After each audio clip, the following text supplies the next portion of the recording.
Well, thank you, Tony, and greetings from the free state of Florida. I want to thank Tony and the team, for everybody at the Family Research Council, for all the hard work that they are putting in to defending our freedoms. To all the pastors in the room, you are the shepherds of God's flock. I want to thank you for all that you're doing to restore our country to where it deserves to be. As I've traveled across not only just Florida, but across the country, I'm sometimes asked about the role that faith plays in my leadership as governor. And, I can only tell you from me and what it's like being in a high office. I don't know how you could be a leader without having faith in God.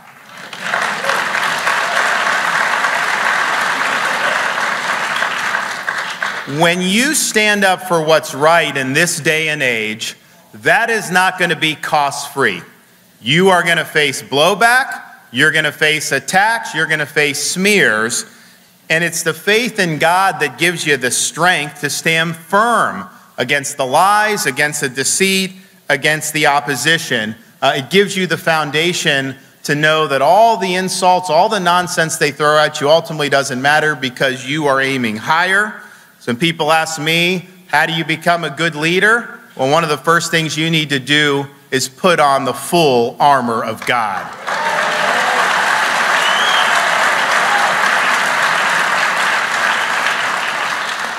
And I can also tell you this about the faith, the role that faith played in my life and my family's life. My wife, Casey, a couple years ago was diagnosed with breast cancer. And at the time, we now have 6, 5, and 3-year-old kids at home, but at the time it was 4, 3, and 1. And you never want to see anything like this happen, but it's certainly something that is even more tragic when you have a mother of very young kids. And so we got the diagnosis. Very difficult.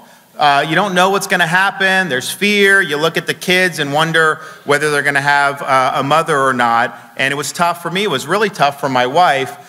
When we went public with the diagnosis, because we felt we had an obligation to do it, we received prayers from people all across the United States. And we were able to witness firsthand the power of prayer as that lifted her spirits and put her on the road to a full and complete recovery.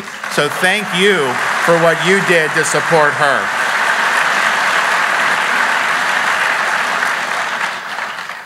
Our country is in a state of decline.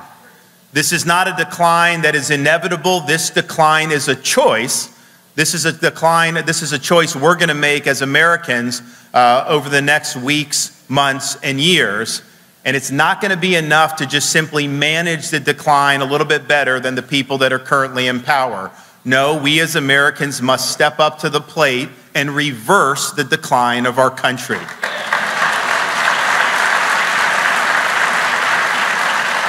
And you see it everywhere you look. We now live in a country where families that are doing everything right, working hard, trying to put food on the table for their kids, suddenly have to choose between getting groceries and buying gas. They can't afford a new house or a new car because of the rising prices and the inflation. And that has been inflicted on this country by the people in Washington, D.C., borrowing and spending this country into oblivion.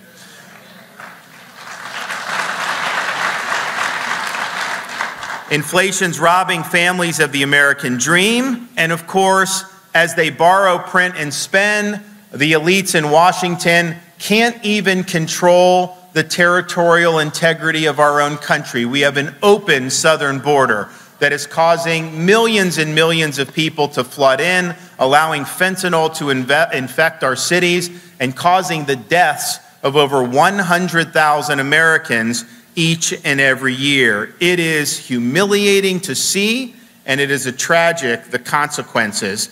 Every town now has become a border town. We see American cities that are falling apart because of high crime. We see weaponized government going after parents who are going to a school board meeting, or faith leaders who are engaging in pro-life activism. We see the signs of decline throughout communities, throughout institutions, and throughout the federal government.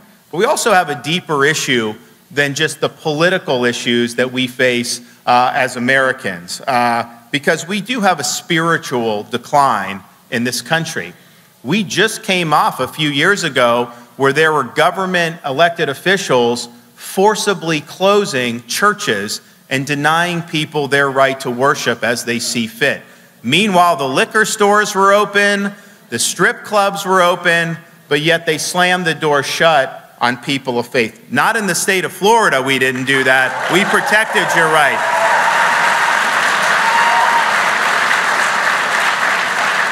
We also see the decline in children's classrooms, in corporate boardrooms, and of course, in the machinations of the people who inhabit the United States Congress. We see the sense of becoming unmoored from our traditions, faith, and even common sense itself. Seems at times that there's nothing sacred anymore, and that the virtues we all celebrated even a short time ago are now being tossed aside. I believe that reviving the spirit of America is essential to helping reverse America's decline. And this revival is going to begin in our religious institutions, our places of work, each of our households, all the institutions that make up the bedrock of society. So we're confronted now with threats to religious liberty, the likes we have not seen through most of American history. And there was a time when we were told, you know, religious liberty is just simply, if you can go to church for that 1 hour every Sunday and pray the way you see fit, that somehow that is religious freedom. But the minute you try to bring that outside of that Sunday morning context, well, then the elites in our society are gonna drop the hammer on that, and they basically want you to know their role. Now, that is a bargain that has not worked for American society. We need people to be able to live their faith in all aspects of their life, not just on Sunday morning, as important as that is.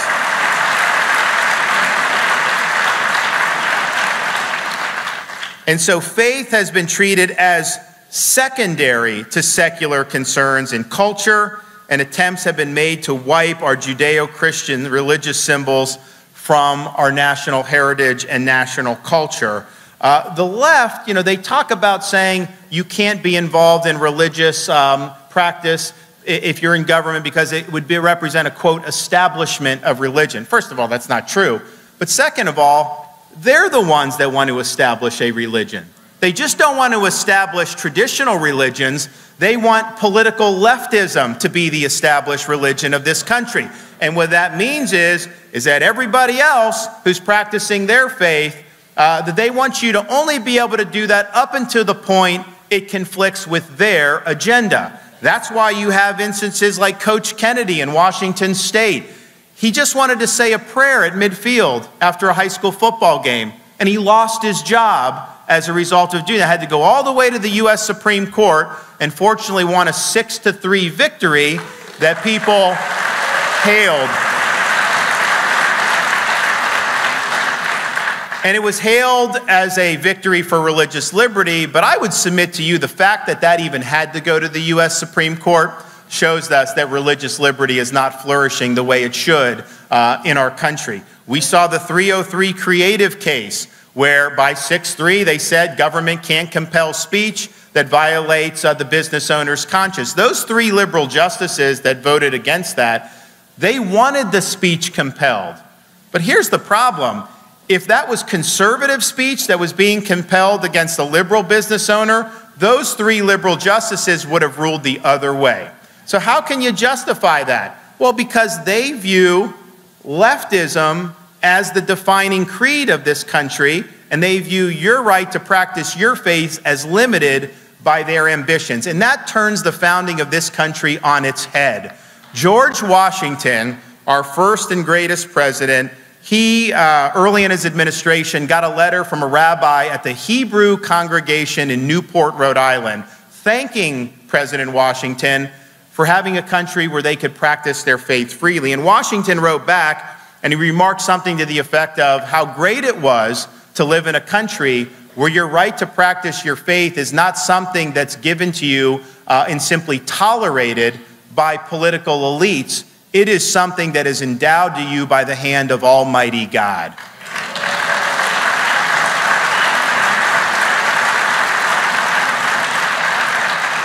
So the left in this country wants us to return to that pre-constitutional era where religion is merely tolerated, but it's not allowed to flourish. And so the battle lines are, we must win the fight to restore religious freedom as the founding fathers of this country intended it to flourish in the United States.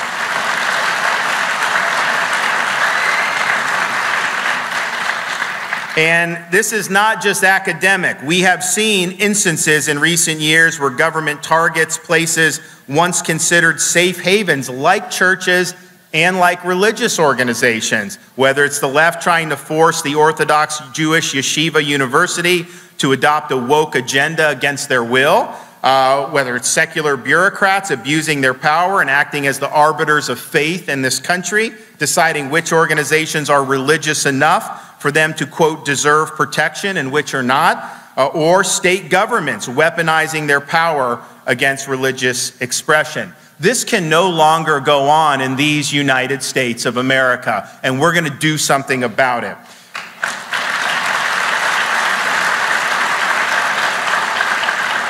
So as your president, I'm going to get to work on restoring full religious freedom in this country. First step is to ensure that we nominate and place constitutionalist judges on the courts of appeal and on the U.S. Supreme Court.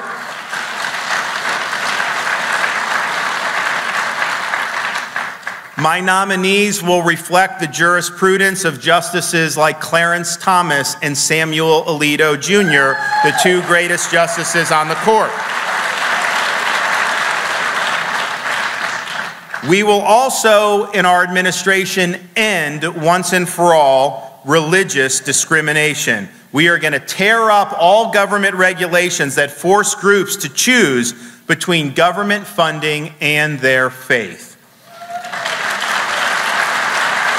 Instead, we're going to actively incorporate the faith community into our administration. That's what we've done in Florida. My wife, Casey, launched Hope Florida, where people that need government assistance are able to go to a government bureau, but instead of being dependent on a government check, they get to sign up to a care portal that has all religious institutions, our churches and our synagogues, plugged in and can offer support as is necessary. And you know what's happened in a very short time in the program? They've been able to take 6,200, mostly poor women who are trying to raise children, off of government assistance entirely.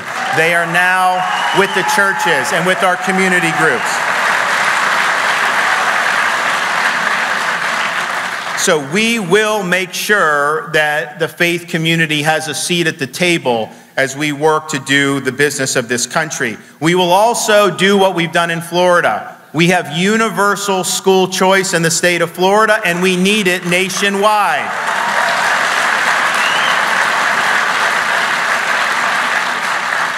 On day one, we'll issue an executive order that ensures funding available to private non-religious schools must also be available to private faith-based schools.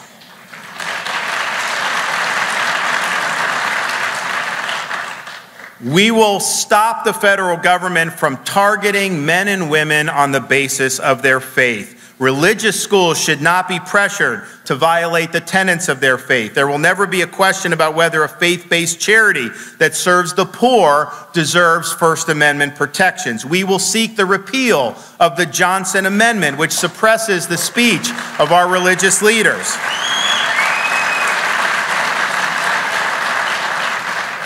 .303 Creative and Masterpiece Cake Shop shouldn't have even gone to court. And so what we'll recognize is our laws need to prevent the litigation in the first place. Oftentimes, the process itself is the punishment. Those days are going to be over where you can be harassed on the basis of your faith.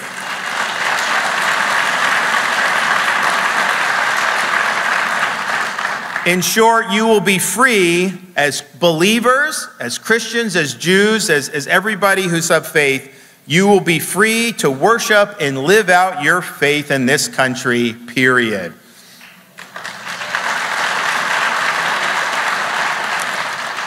We will also ensure that the Judeo-Christian tradition and values that our nation was founded on are respected and are preserved. We're going to create divisions of conscience and religious freedom in the departments of education, labor, and HHS to protect religious liberty across all agencies of government. Religious expression is a fundamental civil right.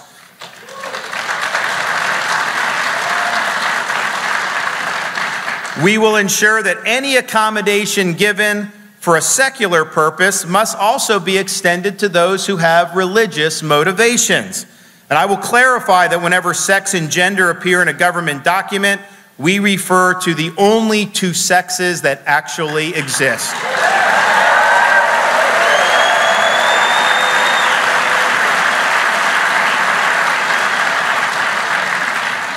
Finally, I will bring something that's long overdue to this town and this government: accountability.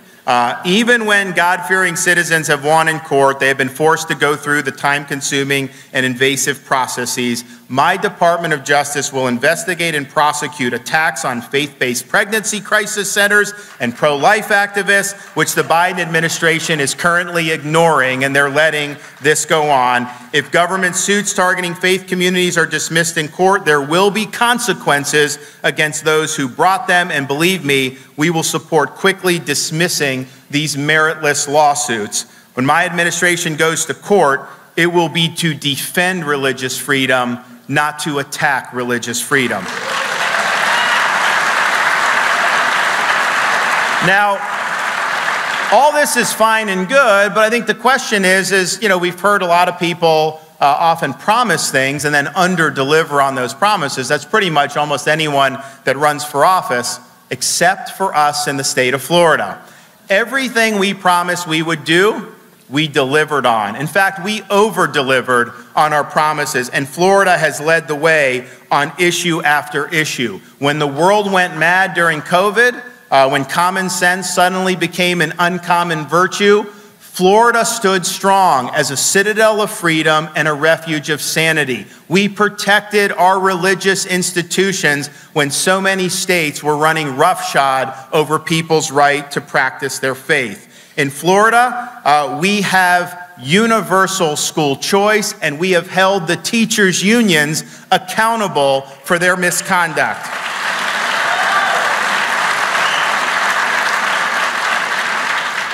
We now have scholarships of $8,000 per child, and that includes all religious education. Other states that have school choice exclude religious schools from these scholarship programs, not the state of Florida. We have also stood up to protect the culture of life by enacting the strongest pro-life protections in the modern history of Florida, the Heartbeat Protection Act.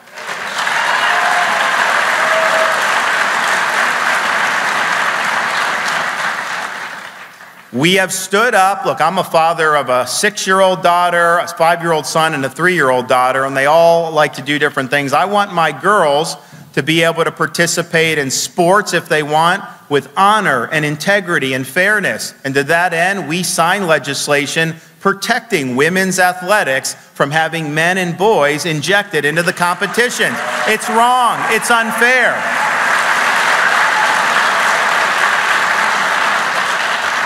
We have stood up against the gruesome practice of giving minors puberty blockers and gender surgeries.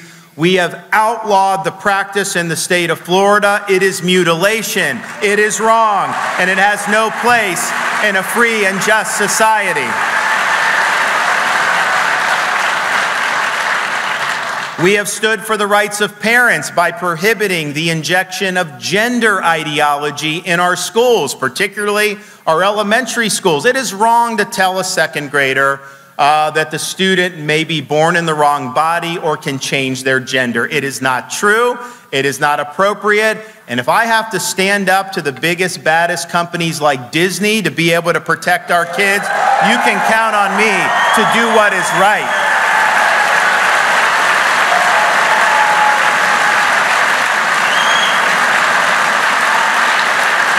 And these Republicans out there who side with woke companies like Disney against the children of the state of Florida are wrong, and we need to make sure that they know that they are wrong. We are not going to let these big companies run roughshod over the education of our children. Not on my watch. We will stand up and do the right thing.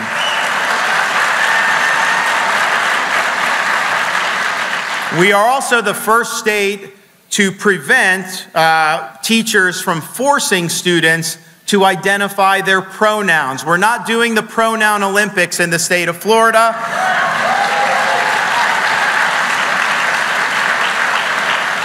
We have ensured that our bathrooms, changing rooms, and locker rooms are safe places for our girls and for our women the way it was always intended to be.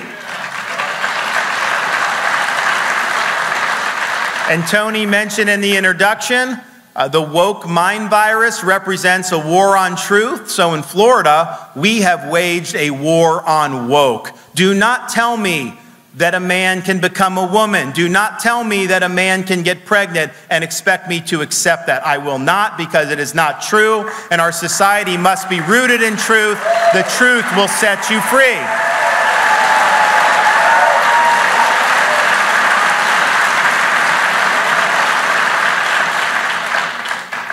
We made Florida the place where woke goes to die, and I can promise you this, as president, we are going to leave the woke mind virus in the dustbin of history where it belongs once and for all.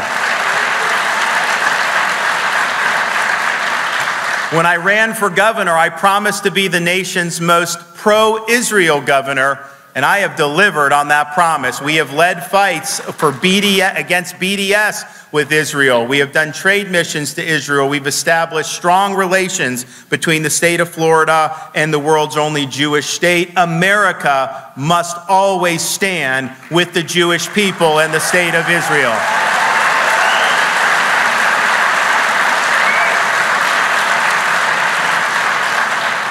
I promised that we would appoint constitutionalists to the federal courts like Justice Alito and Justice Thomas. Well, you know I'll do that because as governor, I inherited the country's most liberal state Supreme Court, and through my appointments, we now have the nation's most conservative Supreme Court in the state of Florida. And through all of this, we've just stood up for the truth. When you tell the truth in this day and age, you face a lot of blowback. You have a lot of people that are going to come at you taking pot shots. But what we've shown in Florida is that there's a hunger for truth. People see the deceit that's out there. They see lies told by the media and the left. They know that we need to restore sanity to this society once and for all. And so I was able to run for office last year for re-election in a state that had traditionally been viewed as a very competitive state. Usually the elections were decided by 1 point. Well, we led with purpose, we led with conviction, and we delivered unprecedented results. And our election return showed that the people responded. We didn't win by 1 point. We didn't win by 32,000 votes. We won by over 1.5 million votes over almost a 20-point margin. People want leadership.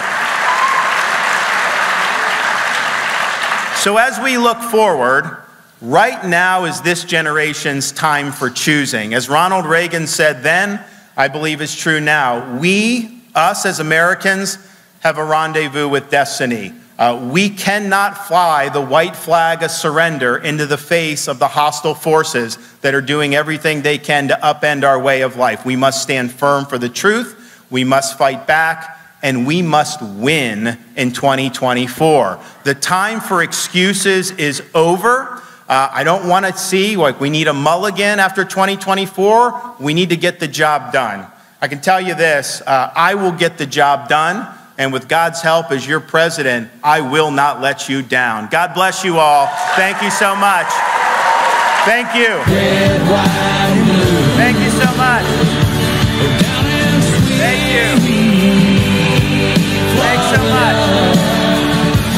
God bless y'all. Keep up the faith. Telling us the truth. I'm thrilled to be back with so many great American patriots, which is exactly what you are, who stand for our freedom, vote for our values, and pray to Almighty God. I want to thank a very good friend and one of the conservative movement's finest leader. He really is a leader in many ways. Tony Perkins, he's done a fantastic job. Thank you, Tony. Thank you very much. Let's also express our gratitude to the entire team at the Family Research Council for their 4 decades of outstanding work in defense of the American family and culture and God.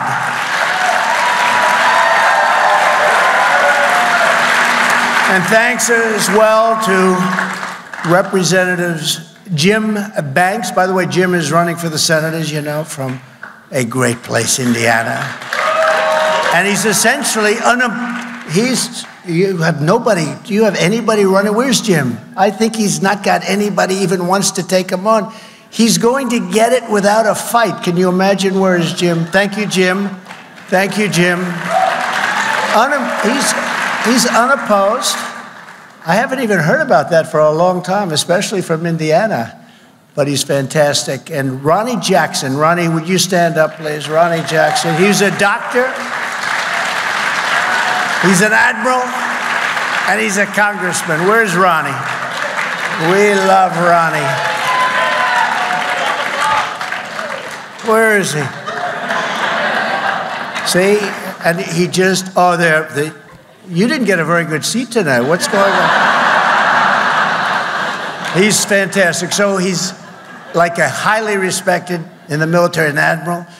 He was my White House doctor. He said, I'm the healthiest president in history. He said that if I didn't eat junk food so much, I would have lived 200 years, he was projecting. But he was a great doctor and a great admiral, and now he's a great congressman from Texas, and he won his race by 49 points. That's pretty good. And we love Ronnie. Ronnie, thank you very much for being here. And a very special woman, and a very brilliant woman. She helped so much with everything I've done. I think most of you would hear, she's very shy. She doesn't like being on television or anything like that. She's a shy person. Kellyanne Conway. Where's Kellyanne? Where is Kellyanne? She's so incredible. Thank you, Kellyanne. She's a great woman, actually. We had an incredible campaign. 2016, we had an incredible campaign in 2020. What the hell happened there? We got more votes than any sitting president in history. Can you imagine? More votes than any sitting president by close to 12 million. I was told if we got 63 million, which we got at 2016, you can't lose. It's just impossible. And we topped it by millions, but we're going to have the most successful election ever coming up, and we're going to do things that nobody thought possible. Because 1 year from now, each of you will vote in the most important election of your lifetimes. Your most important. This is going to be the most important. This election will decide whether America will be ruled by Marxists, fascists, communist tyrants who want to smash the Judeo-Christian heritage, or whether America will be saved by God-fearing, freedom-loving patriots like all of the people in this room. And if we stand together in this fight, we're going to defeat crooked Joe Biden if he runs. Is he going to make it to the starting gate? Every time I watch him do so badly, I say, oh, this is not good. No, I want him to do much better than he's doing, because I don't know if he's going to make it. But we're going to take back our country, we're going to take back our culture, and we're going to make America great again, greater than ever before. And I come here tonight bearing a very simple message. No president has ever fought for Christians as hard as I have, and I will keep on fighting for Christians as hard as I can for 4 more years in the White House, and we will do things that nobody has ever been able to do. Just think of what we already achieved with the help of many of the great people in this room. I know so many of you. We did more to uphold religious liberty than any administration in history, according to everybody. I fearlessly protected the religious freedoms of doctors, nurses, teachers, and faith groups like the Little Sisters of the Poor. I blocked the IRS from using the Johnson Amendment to interfere with pastors' freedom of speech. Very important. Very important. I stopped Barack Hussein Obama's hateful and bigoted assault on faith-based adoption and foster care services, and I restored your right to help those beautiful children find a loving family. I took historic action to defend the religious liberty of students in public schools and on college campuses, so important. And I was the first president to convene a meeting at the United Nations to end religious persecution worldwide. We did that. As president, thank you very much. As president, I stood proudly with our friend and ally, the State of Israel.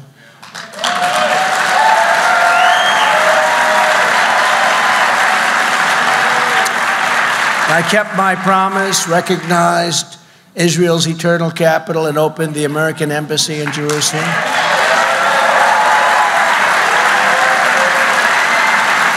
And I got the embassy built.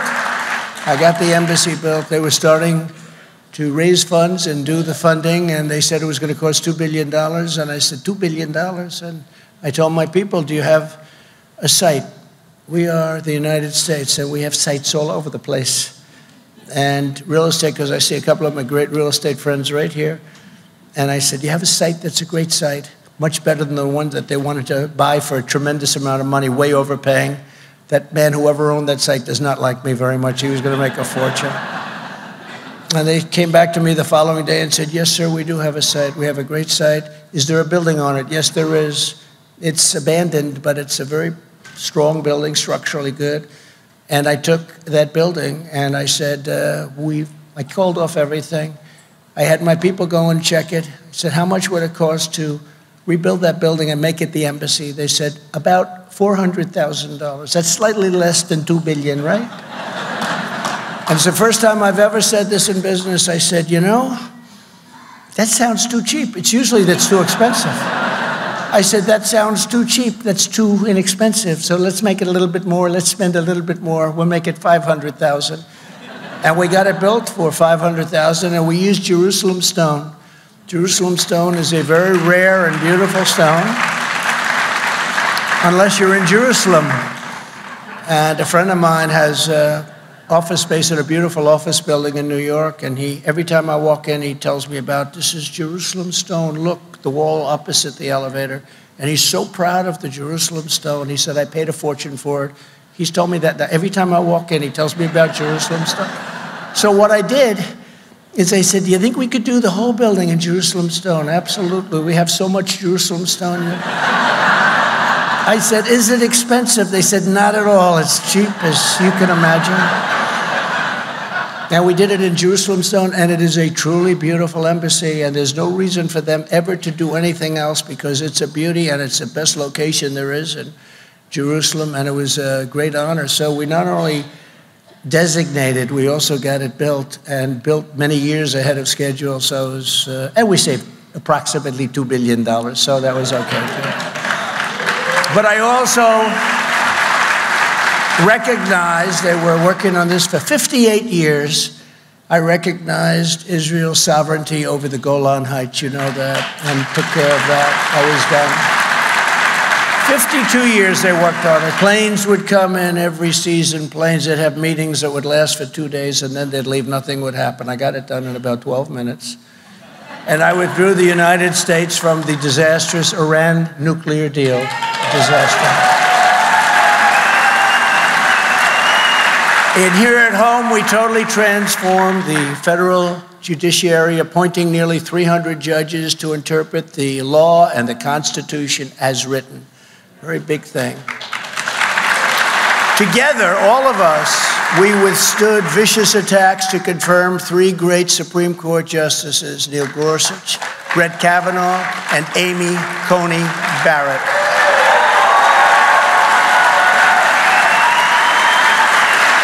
And I'm also very proud to be the most pro-life president in American history. Very proud.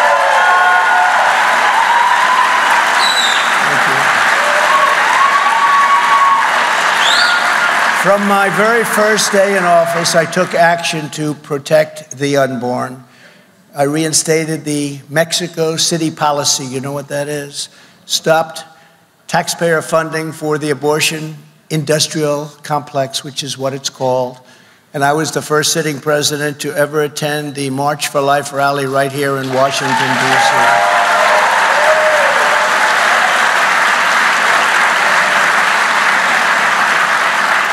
They all said they're going, but they never got there.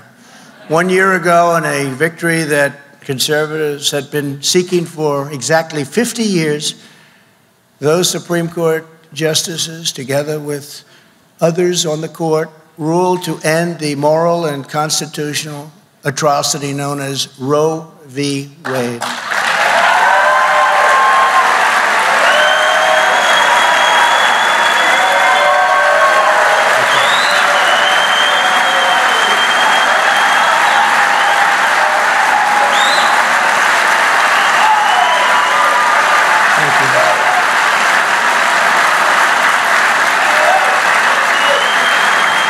Thank you very much. So now pro-lifers have a tremendous power to negotiate, which they didn't have at all before the ruling. They had no power. They could do anything they wanted to the unborn. No power. You had nothing. You had no seat at the table. This moves the issue back to the states, which all legal scholars wanted. On both sides, they wanted it to go back to the states. And like President Ronald Reagan before me, I support the 3 exceptions for rape, incest, and the life of the mother. And again, that's a decision that you're going to have to make for yourself, and you have to go by your heart and what you feel. But I do, and I will say politically, it's a very tough decision for some people, but very, very hard on elections, very, very hard. This was, we had midterms, and this was an issue, you know.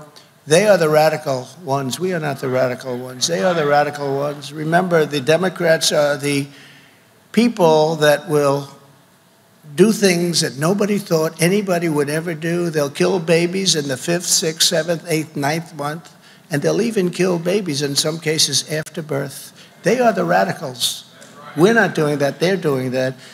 And I said to politicians, they just don't know how to talk about this issue. It's a complex issue, but they don't know how to talk about it. And if they don't speak about it correctly, they're not going to win.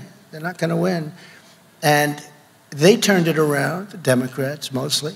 They turned it around and put it on us, and we have to take that issue, and now, really, for the first time, we have to run very strongly, but we have to know how to speak. I watch some of these politicians speaking, and it's so bad. They don't understand what it is that they're talking about, and they lost a lot of elections, and we can't let that happen. This was a great victory, but you have to be able to talk, and you have to say exactly that. They are a group of people that are willing to do things that nobody thought ever would be acceptable. In other countries, many other countries, it's not acceptable. Just this week, Kamala Harris, did you ever hear of her? She refused 7 times in a row to say that she opposes abortion on demand. She refused to say it right up until the moment of birth. And again, in some cases, you have after birth. It's just murder. After birth. And you have, in some cases, legislation.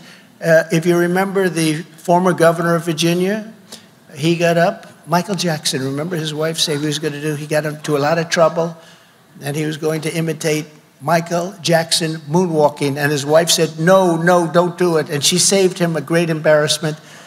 But he talked about the baby is born, and after the baby is born, we talk to the mother, and we make a decision on what to do. This is after the baby is born. And people have to understand what's going on. But now you have this tremendous power to negotiate something, and something will be negotiated because we have to bring our country together on this issue. Something's going to happen. We had to get rid of that. We did it from many standpoints, including every single scholar. Everybody wanted it to go back to the states.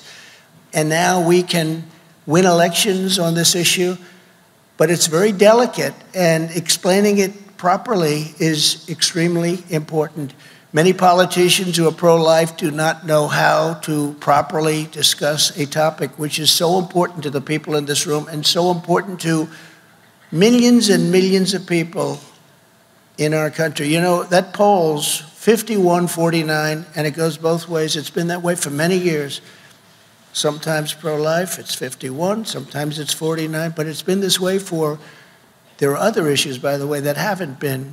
They started off there, but now they're issues that have been settled. But it's 51-49, and it's been that way for many, many years. We gave them this incredible power to negotiate a great deal. We gave people representing us, and maybe that will be me, but we gave people representing us an incredible power to do something that's really a fantastic thing if we can do this, and we're going to get it done. And you all know what I mean. Before the termination of Roe v. Wade, there was just no power, no rights, no anything. So we're going to do something because done properly, our nation, after 52 years, can finally come together. It's a very important thing for so many different, from so many different views. And just in finishing on that, and I think it's extremely, it's something we have to say and something has to be said. We have to know how to deal with that issue properly. And again, you have to follow your heart. You have to follow your beliefs. You have to follow God. But it's an issue that we have to get resolved in our country. In another great victory for our movement last year, the Supreme Court issued a landmark decision protecting school prayer. So many great rulings. School prayer. And just a few months ago, the justices also ruled to do something that I never thought you'd see ever. You know, we're a merit-based country, and they put forward a decision where we have merit-based education again, so that if you are the hardest working student and if you have all A's and you did well on your boards or whatever you have to do to get into school, somebody with C's and C pluses and B's aren't going to be taking your place. It's such an incredible victory. Most people thought that was not something that was going to get done, and it got done because we were able to appoint 3 people on top of some great people that are already on the Supreme Court.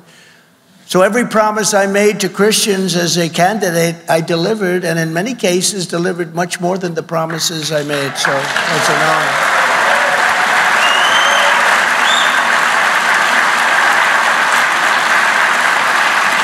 Through 4 magnificent years, I was proud to be your relentless champion for freedom, for life, for liberty, and for the great biblical traditions of Western civilization. And that's what it is. These are great, great traditions. I was honored to get up every single day and do battle on your behalf. Oh, I did battle. You probably read about some of those battles. I'm still doing battle, doing more battle than anybody even understands. But I wanted to and had to stand up to the communists, the Marxists, the atheists, and the evil and demonic forces that want to destroy our country. They're destroying our country. I took their fire and I did it gladly. I'm protecting the people in this room. I'm protecting the people of this nation. And I have to tell you, it's not easy, but it's something that's such an honor to be doing. It's no wonder. Thank you.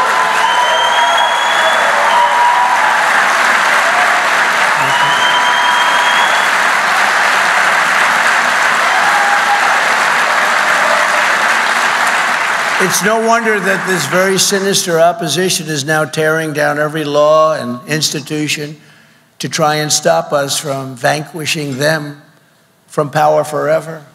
As you know, crooked Joe Biden and the radical left thugs who have weaponized law enforcement to arrest their leading political opponent, and leading by a lot, including Obama. I'll tell you what, you take a look at Obama and take a look at some of the things that he's done. This is the same thing. The country was very divided.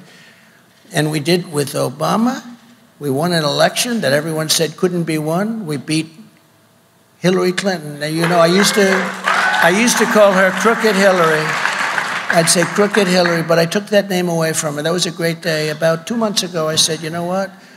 Because I don't like using names on people doubles. I think we have a lot of words out there. So now I call her Beautiful Hillary. She's a beautiful woman. And rather than Sleepy Joe, we call him Crooked Joe because it's a very appropriate name.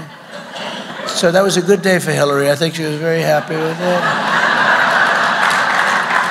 But what they're doing is high-level election interference. That's what it is.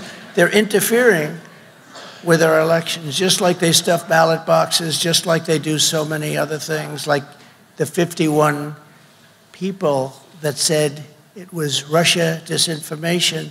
These people were very dishonest when they did that and when they said that, or just like Twitter with FBI, they call it Twitter files, and so many other things. And it's happening for a single reason, because I'm the only candidate that they do not want to run against, and the polls bear this out. All these polls that are coming out today, we're beating Biden by a lot. We're beating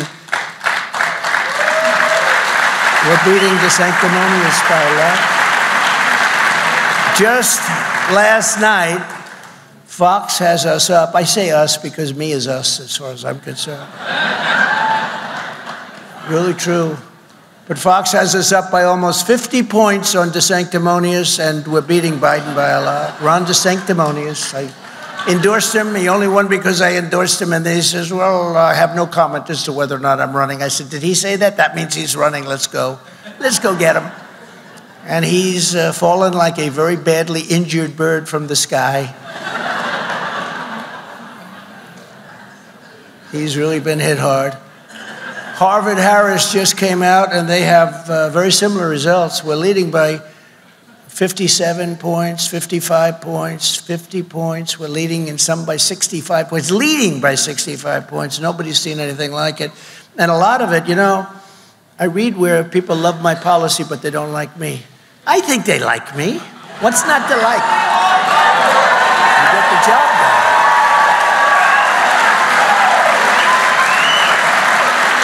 I think they like me. It's not just about policy. You got to have something else, right? But I think they like me, and I think that I love them. I love the people of this country, and they've gone through a lot. This last period of time has been excruciating. In South Carolina, Ron is in 4th place now. I'm leading by 35 points, but you know, you have a senator, you have a governor running from South Carolina, great state. We're leading by a lot. But Ron has actually dropped to 4th place, and he's dropped to 2nd place in other states, and it's pretty amazing what's happened. It's a beautiful thing to watch. Oh, I shouldn't say that. We have religious people. I should not be saying that, right? But religious people want to win. We want to win. And we want to win because we're going to do a great job for the country. We have to finish what we started to do it. But most importantly, in just about all of these polls, that we're beating Biden by a lot. And it was a big story today. A lot of great stories being written. And do you remember in 2016 and 2020, I talk about the polls, but only if I was doing well. If I was doing poorly, I wouldn't talk about it. But we never had a period where we were doing very poorly, I will say that. I wasn't running, or if I wasn't, and if I wasn't running, or if I was in 5th place or 4th place or 3rd place or 10th place, none of this horrible election interference would have happened. It wouldn't be happening. I wouldn't be going through any trials and tribulations. I wouldn't have had the mugshot. I wouldn't have needed it. That shot has been something, hasn't it?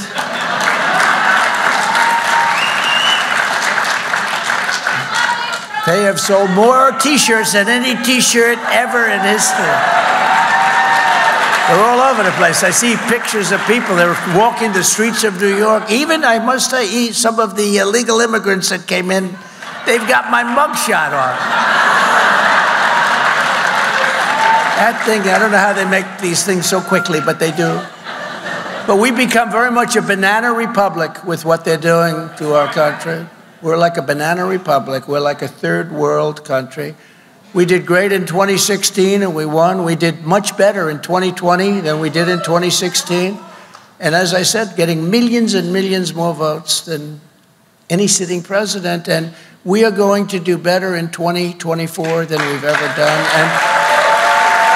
And I can tell you that there has never been spirit like this. We had unbelievable spirit in 2016. We had more spirit even more spirit in 2020. We've got many more votes, close to 12 million more votes. That's unheard of. You know, when you think that we set the all-time record for a sitting president, and they told me that two great pollsters, Fabrizio and McLaughlin, they told me that if you get 63 million, which is what I got in 2016, if you get that, there's no way you can lose. We got 12 million more and we lost. We didn't lose. It was a rigged election. It was a rigged election. So they rigged the presidential election in 2020, and we're not going to allow them to rig the presidential election in 2024. We're not going to be allowing that. Not going to allow it. We'll lose our country. We're not going to have a country. Every time the radical left Democrats, Marxists, communists, and fascists indict me, I consider it a great badge of honor because I am being indicted for you. Thanks a lot. I appreciate that. Our great First Lady who's watching. Look at all of the media back here, the fake news. But she's watching. She said, you're taking a lot of bullets. I said, that's okay. We're doing it for a great country. We can't lose our country. We're close to losing our country. As an example, today, we had this prosecutor, deranged Jack Smith. Has anyone ever heard of him? I wonder what his name used to be. Jack Smith. Sounds so nice, doesn't it? He's a deranged individual, and he wants to take away my First Amendment rights. They went to court to get an order that I can't speak. Now, you got to understand, I'm the leading candidate by 50 points, and I'm leading Biden by a lot. And they want to see if they can silence me. So the media, the fake news, will ask me a question. I'm sorry, I won't be able to answer that. How do you think we do in that election? So we're going to have a little bit of a fun with that, I think, because that's a tough one. Can you imagine? So we have somebody weaponizing. We have this incompetent president put somebody in to essentially rig the election just like they did before. And what this does, it sets a tremendously bad precedent because you look at what's happened with this.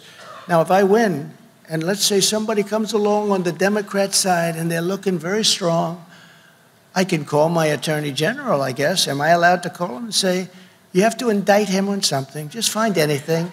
You can indict him for anything you want, just indict him. And then, for the most part, when you get indicted, you know what you do? Ladies and gentlemen, I have decided to leave office immediately, et cetera, et cetera. I will be spending more time with my family. Do you ever hear that speech? Like hundreds of times. I'm the only one that ever got indicted where my poll numbers went through the roof. What the hell is going on? I'm the only one. It's never happened before. Never happened before. But they want to take away our First Amendment rights. That's going to be an interesting one. But never forget, our enemies want to stop us because we are the only ones, and they know this, that can stop them. They want to take away my freedom because I will never let them take away your freedom. That's what they're doing. They want to silence me because I will never let them silence you. It's the way it works. And in the end, they're not after me, they're after you, and I just happen to be standing in their way. I'm in their way. You can tell that pretty easily. The truth is the radical left is coming after all of us because they know that our allegiance is not to them. Our allegiance is to our country and to our Creator. And they know that, and we know that. As many of you have heard 2 weeks ago in an outrageous attack on Christians everywhere, the Stalinists and the Biden administration. And I'm not sure it's him because I don't think he knows where the hell he is. It's the people that surround him. They're smart and they're vicious and they're sick. But I'm not even sure it's him. And I don't know if he gets to the gate. I don't know if he's going to get to the starting gate. But these Marxists and Stalinists and the administration got a Washington, D.C. jury to convict 5 pro-life activists who are now facing up to 11 years in prison for simple acts of protest. You read all about it, you hear all about it, and you talk all about it. Under Biden, others are being sentenced to 10, 15, and even 20 years in prison for retribution for their political beliefs, while Antifa and other groups burned down cities like Portland, like Minneapolis. They went into Seattle. What they did in Seattle was they basically took over a big percentage of the city. They kill people, they loot, they plunder, and they go free. The political repression is immoral, and it's very, very un-American, and it's very dangerous for them to be playing that game. To reverse these cruel travesties of justice, tonight I'm announcing that the moment I win the election, I will appoint a special task force to rapidly review the cases of every political prisoner who's been unjustly persecuted by the Biden administration.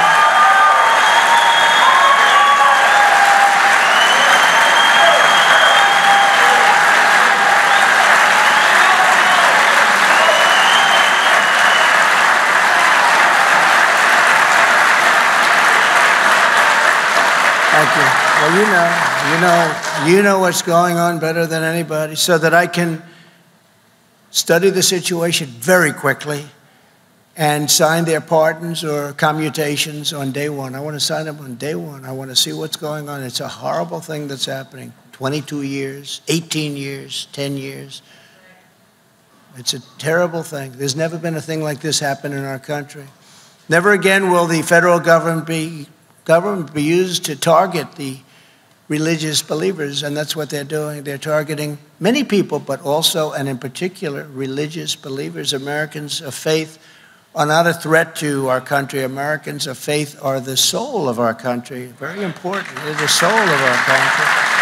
When I'm reelected, I will totally obliterate the deep.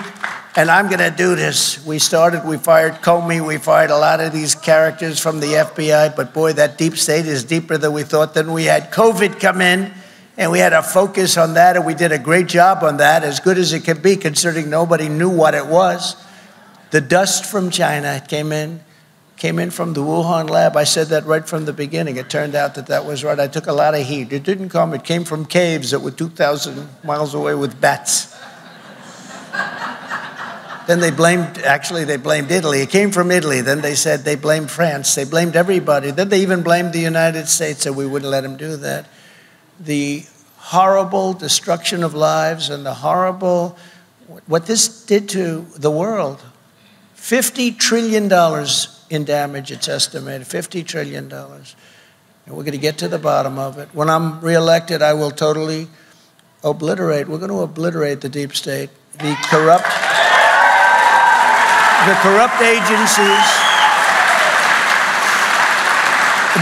agencies will be defunded, the domestic spying will be halted, the real criminals will be investigated, and the rogue bureaucrats will be escorted right out of these beautiful federal buildings that we own all over the place. But all of that is only the beginning. Here is just some of the agenda that I'll immediately implement when we become the 47th President of the United States.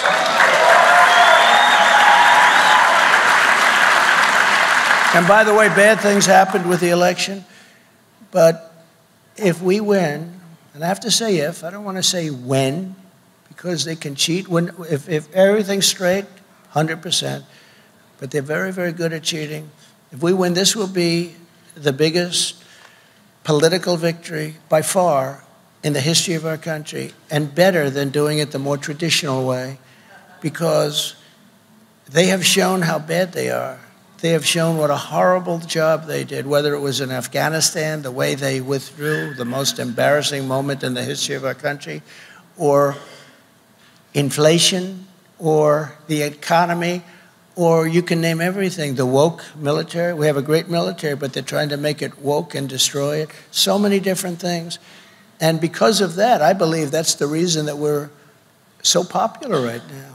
They like us, they like me, but they really also cannot stand what's happening to our country, what these people are allowing, when millions and millions of people are being allowed to come into our country from prisons and from mental institutions, insane asylums, And terrorists are coming into our country. Human traffickers are coming into our country. Millions and millions of people, we have no idea who they are.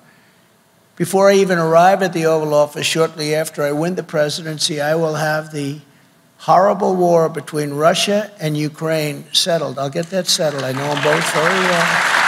It'll be done very quickly. And that war would have never happened had the election not been rigged.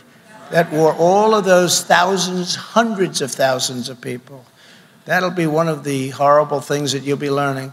The number of people being killed in that war far greater than what you read. When a city's bombed and buildings are collapsing all over the city, they're collapsing. And then they say 2 people were slightly injured today. No. Thousands of people were killed. The numbers are much worse than anybody has any idea. I'll get it settled immediately. I know them both very well. I will get it settled immediately. It would have never happened had the election been what it should have been. And as the Bible says, blessed are the peacemakers. And I was a peacemaker. I was a peacemaker. We got out of Syria. We got out of Iraq. We defeated ISIS. You know, we defeated ISIS, 100% of the ISIS caliphate. I was told it would take years to do. We were fighting them for 20 years. I got it done in 2 months. We got it done very quickly. We have a great military. We have a great military. I go into the story, but we have a little bit of a while to go, and we have a beautiful evening, and we can take our time. But we defeated ISIS. We did something that people said just would take too long, and it won't happen. And we defeated them very soundly. But now they probably start coming back because they see a weak and pathetic administration. Weak and pathetic. I'm the only candidate who can make this promise to you. I will prevent World War III. We're very close to World War III. And this won't be army tanks running against each other and shooting each other. This won't be airplanes flying in the air. These are weapons of mass destruction. These are weapons of destruction that the likes of which nobody has ever seen before. This will be an obliteration of the world, and I will stop that.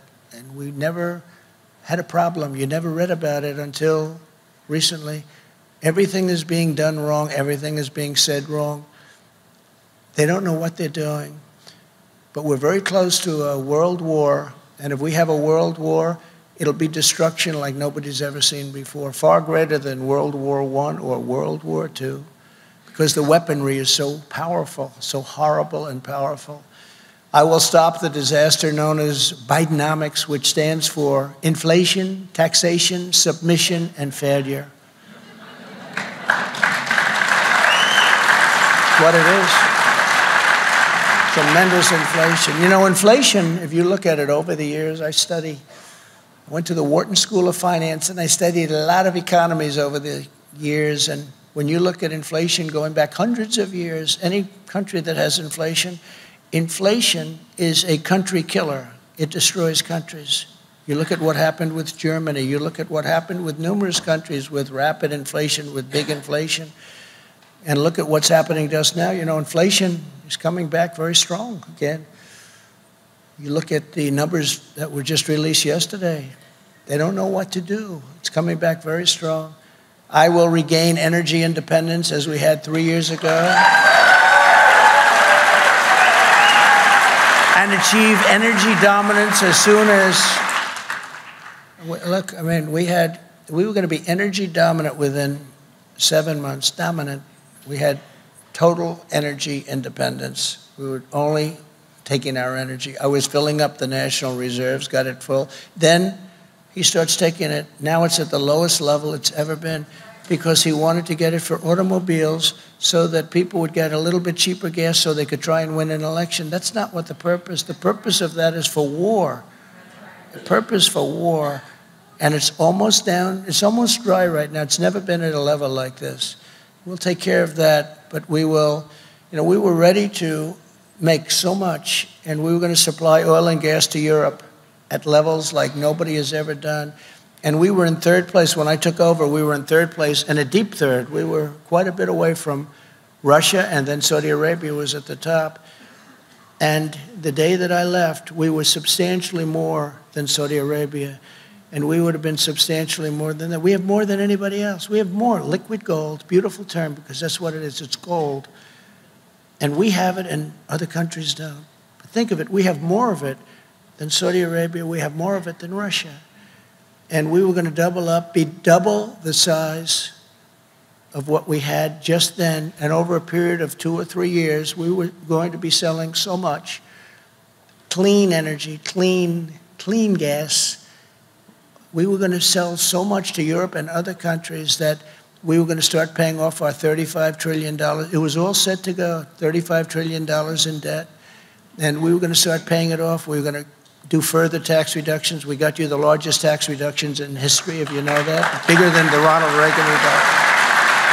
We got you the biggest regulatory cuts in history, and that's what created the greatest economy in the history of the world. We had the greatest economy in the history of the world. You look at the numbers. I watch them today. I was watching Larry Kudlow, and he was comparing us with Biden and with other times and other presidents, and there was nobody close to what we did. We did something that nobody was able to do. You know, we gave big tax cuts, and yet we took in much more revenue. Nobody thought that was possible. We took in much more revenue with the big tax cuts. And companies were now incentivized to bring trillions of dollars back into our country. I will always protect Medicare and Social Security for our great seniors. Ron DeSantis is not going to do that. He fought it. He wanted to fight it. He went after Social Security. Upon my inauguration, I will terminate every open border policy of the Biden administration and commence the largest deportation operation in American history. We have no choice. This is not sustainable. You don't have to know very much to know. I looked at Tucson, Arizona today. Did you see that? Thousands and thousands of people all over. People walk out of their house, they say, what's happened to our beautiful place? But this is in many towns and cities all over. Look at New York City. But, you know, you see New York, but you don't see other places so much. And it's happening like that. Much worse, actually, much worse. This is not sustainable. No country can sustain it or financially can sustain it. Nobody can possibly sustain something like this. And they're putting young children into schools who don't speak any English, and they're in school. Nobody is there to teach them. They're sitting in class. They don't understand anything that's going on in the school. It's a horrible situation, and it would have never happened, and it should. We had the strongest border in history. Now we have the worst border in the history of the world. There's never been a third world country that had a border like this, ever. There's never been anything like it. We built nearly 500 miles of border wall. You know, they like to say we built 57 miles. No, we built over 500. In fact, if you look at the various government statistics, we did a great job. And I had to fight Paul Ryan. I call him Paul Rhino. But I had to fight Paul Rhino, and I had to fight Mitch McConnell, another beauty. And I ended up taking the money out of the military. I said, it's an invasion, I'm sorry. And we built 500 miles of wall, which is what it is. It's an invasion. And then was ready to do another. We had already the wall built, and we were going to add another 200. I wanted to do 5. We did 5. I was going to add another 200. We built it. It was all set. All we had to do was erect it. Very simple. Could have been done in 3 to 4 weeks. And then we had the election situation, and they took over. And they actually took it away and put it in faraway places. And Texas wanted to buy it and put it up, and they wouldn't sell it to them. And Arizona wanted to buy it and put it up, and they wouldn't sell it to them. But we got Mexico to give us 28,000 soldiers free of charge. That was an amazing thing. I went to the State Department. I said, Mexico has to do this. They have to do this. And they said, they'll never do it, sir. I said, yes, they will, 100%. And we had a little negotiation with Mexico. And I said to them, listen, if you don't do it, they said, no, we're not going to do it under any circumstances. And I happen to like the president of Mexico, even though he's a socialist, but you can't have everything, right? I like him. He's a good man, but he's a little different than my way of thinking. And I said, no, you're going to do it. And I met with their top representative, and he sort of laughed at me when I said, you're going to give us 28,000 soldiers free of charge. And he said, no, we're not going to do that. I said, here's the story. I have in front of me a piece of paper, and the paper says very strongly that on Monday morning at 7 o'clock, you're going to be charged 25% tariffs on all of the cars that you're sending into the United States. You know, they took 32% of our automobile business prior to us getting there, 32%. They send millions of cars in. I said, we're going to tax you 25% and 25% on every other product you sell into the United States. And he said, sir, do you mind if I make a phone call? It'll just take a minute. And he came back 5 minutes later and he said, sir, we'd be honored to let you have $28,000. It was rather amazing. Rather amazing. And the woman in the State Department, who's actually a very good woman, she has never won any of these things, but she was a good woman. She said, I've never seen anything like that in my life.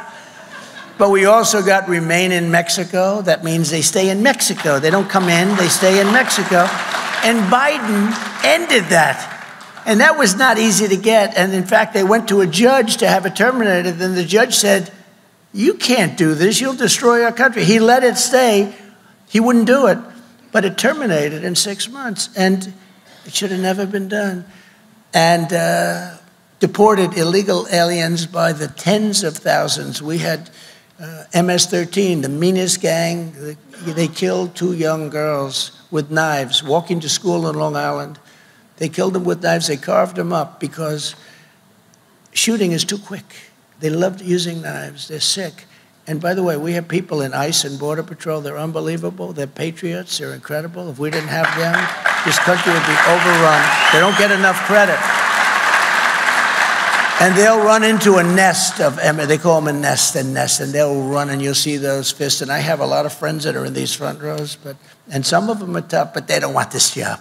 This is not for them, I will tell you. But these guys are tough and smart and incredible patriots, and it's a very dangerous living, but they do an incredible job. We took them out by the thousands and thousands. And you know, when I first came, I said, no, we have to bring them back to their country of origin. And they said, sir, they won't accept them. Under President Obama, they wouldn't accept them. They would actually put airplanes on the runway so you couldn't land the plane loaded up with gang members and very bad people. Prisoners came into our country. And I said, how much money do we give these countries? Sir, $750 million a year. That's a lot. They said $750 million. All right, ended immediately. And the next morning, all 3 called me up separately. Sir, there seems to be a miscommunication. What's the problem? I said, you're not taking back your people that came illegally into our country. We want you to take them back. Sir, we would be honored to take them back. We would love to have MS-13 back in our country, sir. Sir, when will the payments start? It's amazing. I mean, we just don't use the powers that we have. We have tremendous economic powers that we don't use. That includes with China. We took in more money with China than anybody. Nobody has ever even come close. We took in hundreds of billions of dollars with China. They were dumping steel, ruining our steel industry. They were doing things that we shouldn't have done. And I put tariffs of 25 and 50% on them, different products coming in. And we took in hundreds of billions of dollars. And those tariffs are still on, you know. Biden doesn't have the courage. There's so much money coming in. And he shouldn't. I guess they're probably trying to end it, but they're not able to because it's just so powerful, so much, hundreds of billions of dollars. No other president took in 10 cents from China.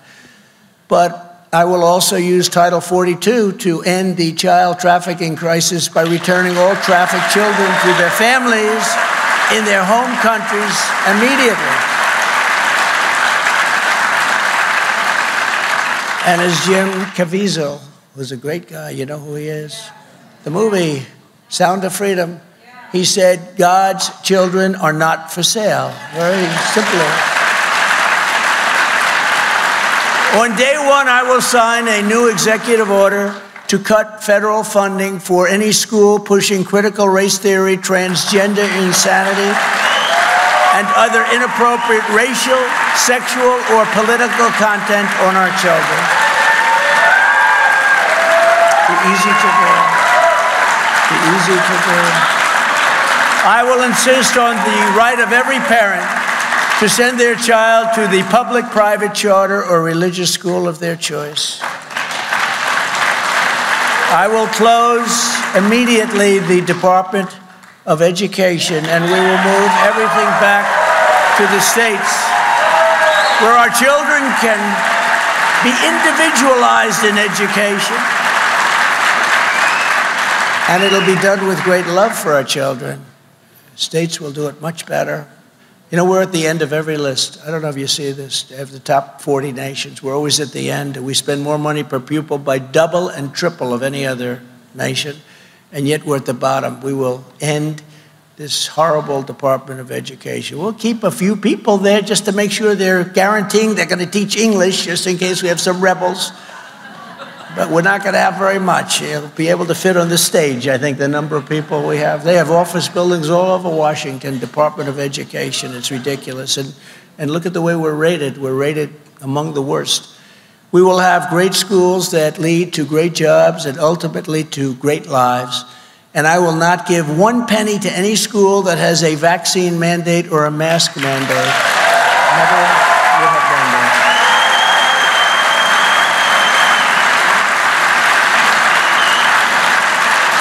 And I will keep men out of women's sports. Does that make sense?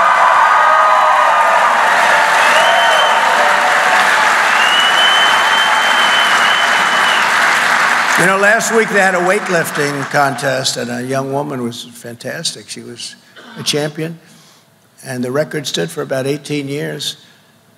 And, you know, they'd put like a quarter of an ounce on one side, quarter of an ounce, and boom, they'd try and do it. The record was beaten by like 150 pounds by a person that had the operation, went in, lifted the weight, and that's a record that's going to stand for a long time. But this is something where they were dealing in ounces, and the record was massively, I mean, just massively shattered. It's so crazy to think about this. It's so crazy what's happening. You look at these swimming records, they're being obliterated. They're being obliterated. And to think that we have to actually justify this, who would have thought 10 or 15 years ago that we have to say this? You have to just say, you know, can't do it, you can't do it. And it's very demeaning to women, by the way, very, very demeaning. And you know, they have women afraid to even talk about it. You have these teams where the women get beaten so badly, and they're afraid to talk about it because it's not politically correct. But it's okay for me to talk about it, and I'll talk about it.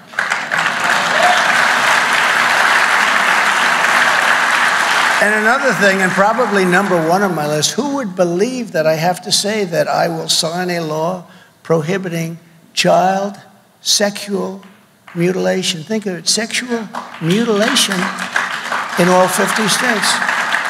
10 years ago, you know, who would have to say that? They mutilate our children, and we're not going to let that happen.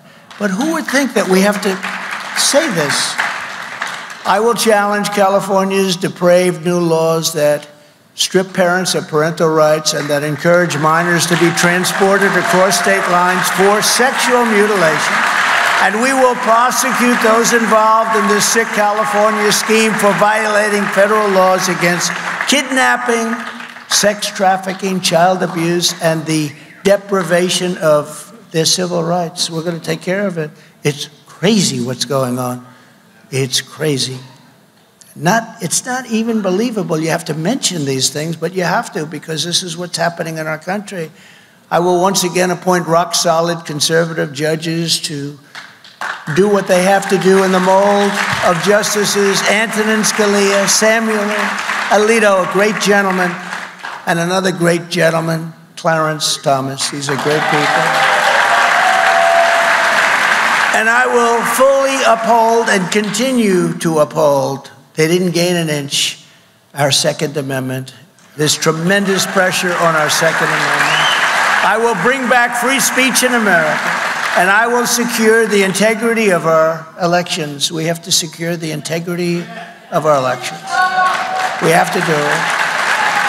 This is what we must do to restore our country to greatness. We want our country to be great again. We had a great country, and over the last fairly short period of time, really did badly with Obama too, I have to tell you. We had to change a lot of things, but you take a look at what's happened to this country in a short period of time. Look at what's happened over the last 3 years. For nearly 250 years, our nation has been propelled by the power of prayer and guided by the hand of God in heaven. It was faith that led the pilgrims across the perilous seas of Plymouth Rock. They came to Plymouth Rock And that was a long, arduous, and deadly journey. It was faith that moved our founding fathers to change history forever and proclaim that our rights to do not come from anywhere other than from our Creator.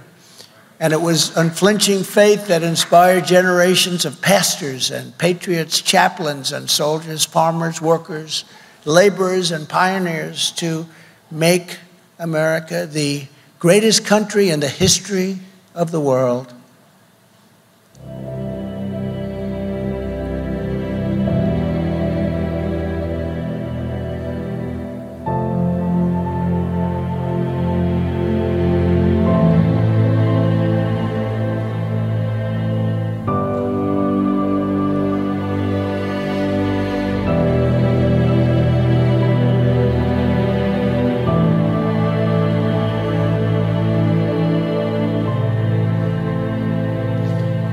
But now, we are a nation in decline. We are a failing nation.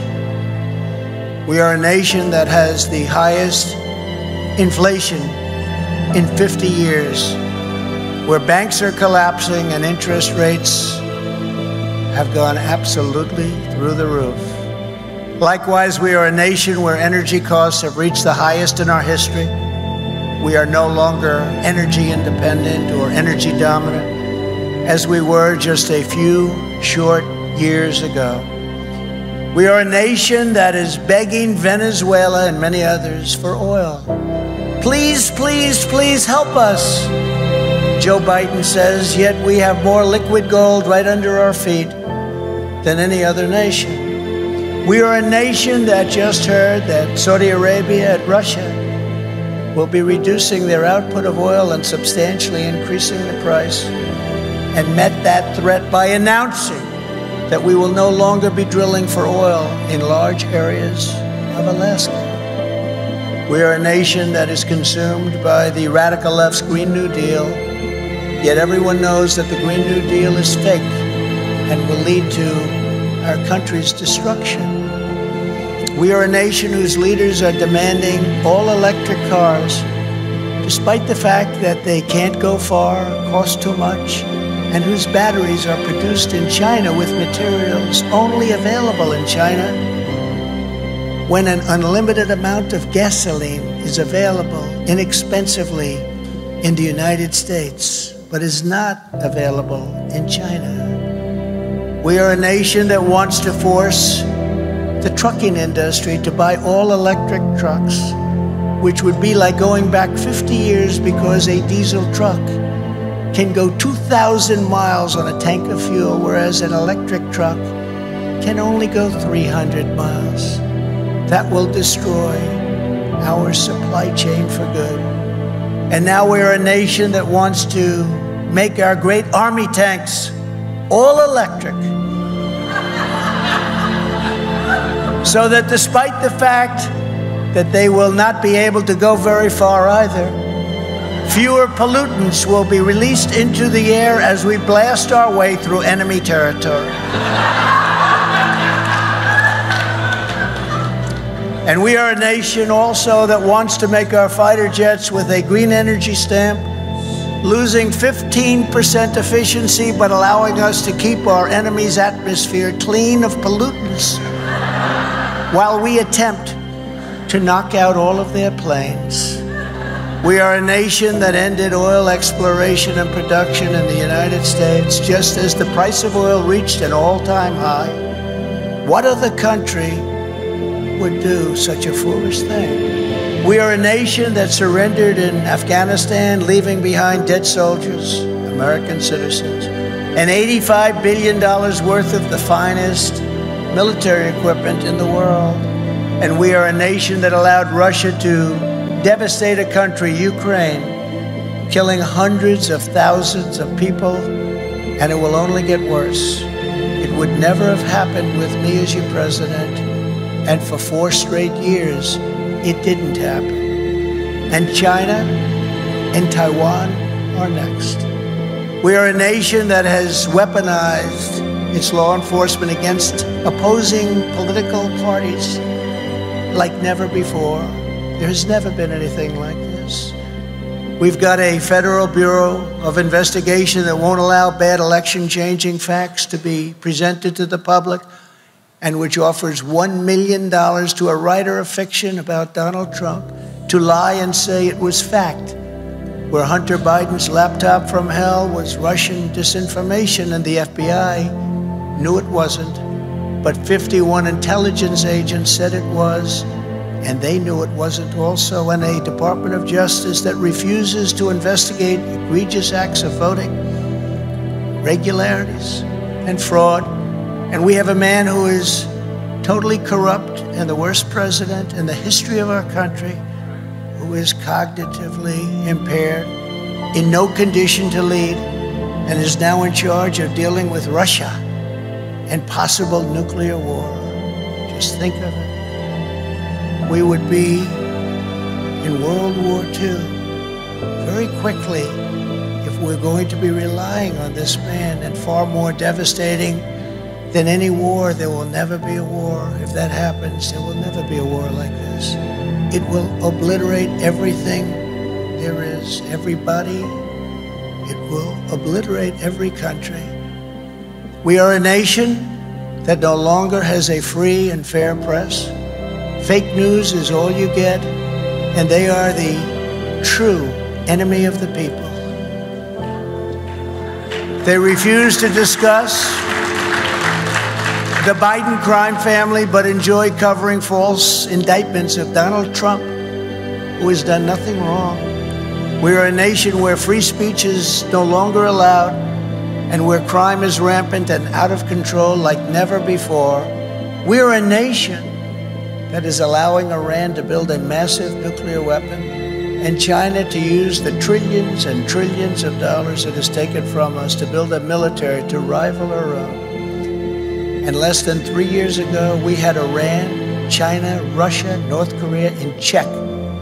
They weren't going to do a thing against us, and everyone knows it. Now Russia and China are holding summits to carve up the world. And perhaps most importantly, we are a nation that is no longer respected or listened to on the world stage. We are a nation that in many ways has become a joke. We are a nation that is hostile to liberty, freedom, and faith. We are a nation whose economy is collapsing into a cesspool of ruin, whose supply chain is broken, whose stores are not stocked, and whose deliveries are not coming, whose educational system is ranked at the very bottom of every single list. We are a nation where large packs of sadistic criminals and thieves are allowed to go into stores and openly rob them, beat up and kill their workers and customers, and leave with armloads of goods, but with no retribution, where the authority of our great police has been taken, where their families and pensions have been threatened, and their lives would be destroyed for the mere mention of the words law enforcement. We are a nation where fentanyl and other forms of illegal drugs are easier to get than formula for our beautiful little babies. A nation whose once revered airports are a dirty, crowded mess. You sit and wait for hours and then are notified that the plane won't leave, and they have no idea when they will. Where ticket prices have tripled, they don't have the pilots to fly the plane, they don't have qualified air controllers, and they just don't know what they're doing. We're a nation that has lost its confidence, it has lost its willpower, and it has lost its strength. We are a nation that, quite frankly, has lost its way. But we are not going to allow this horror to continue. 3 years ago, we were a great nation, and we will soon be a great nation again.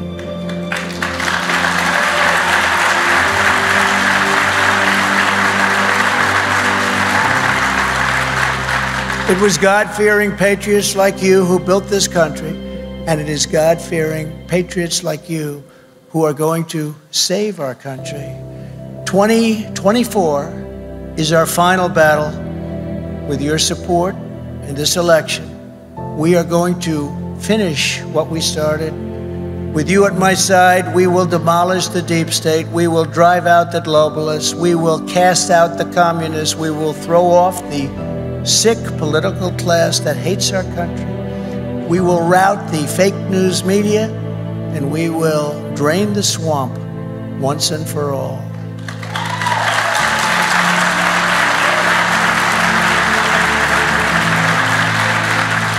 One year from now, together, we will evict crooked Joe Biden from the White House.